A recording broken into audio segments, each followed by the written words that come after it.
Yeah, it's time for the safety briefing. We're going to go ahead and get that out of the way up front so we can go on to the more fun stuff later. But for now, we got to cover a few ground rules. Stay tuned.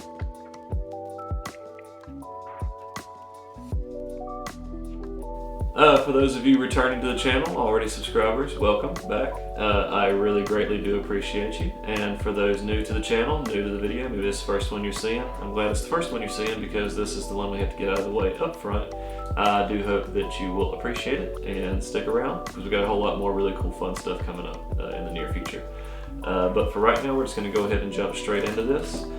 Jeff Cooper's 4 Rules of Gun Safety. These have been around for decades and for good reason. They work. If you follow these 4 rules, the likelihood of you having any kind of accident go down drastically. So starting out with numero uno.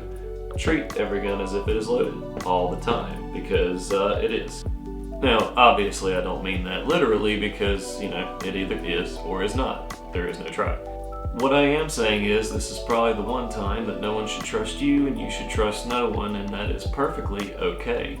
Because if you treat every firearm as if it is loaded all the time, you will never have an accident where you thought it was unloaded when it wasn't.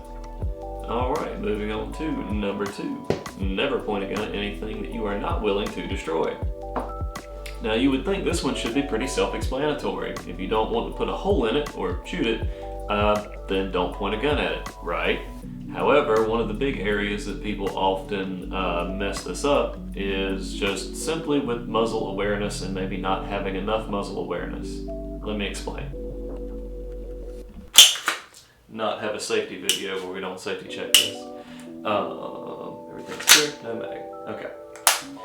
If you have long gun, it is relatively easy to remember where you have the muzzle pointed at all times, as long as you're paying attention to where you have it pointed. However, when we go to something much smaller, like a standard defensive handgun, it is substantially easier to inadvertently point the gun at something you do not wish to, just because of how much smaller it is. It's easier to accidentally point in one direction or another if you're not paying attention to exactly what you're doing.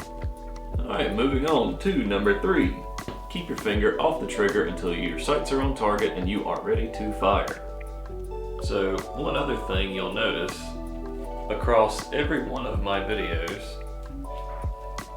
is that if I am not currently preparing to fire at a target, my finger stays well away from the trigger. Not only away from the trigger, but I keep it out of the trigger guard completely. So it's very important to do this every single time you handle your firearms, any firearms at all, really, because good muscle memory, good habits build up over time, and the more you do it, the less you have to think about it, and it just becomes second nature, and that's ultimately what you want, is second nature to be safety. Got it out of alignment. Let me lift this up a little bit. Last but most certainly not least, it's the one that's most often overlooked. Know your target and what is beyond it. Okay, so knowing your target and what is beyond it is very important because bullets don't always stop when they hit something. There is this thing known as over-penetration, and it's very common. Also, sometimes you miss. Misses happen, especially when you're under pressure. You should always be aware of exactly what it is you're shooting at, whether or not that thing will stop a bullet if it hits it, and what is around that target just in case you miss. That, along with the other 3 rules, should prevent 99.9999999% of the accidents that could potentially happen when you are handling firearms.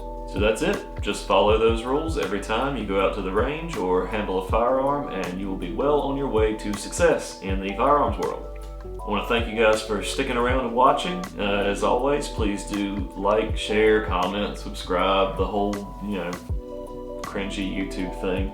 It really does help. Gets this out to more people, helps the algorithm know to share it, and, all that good YouTube stuff, internet stuff. As always, I hope y'all have a great week, and I'll catch you on the next one.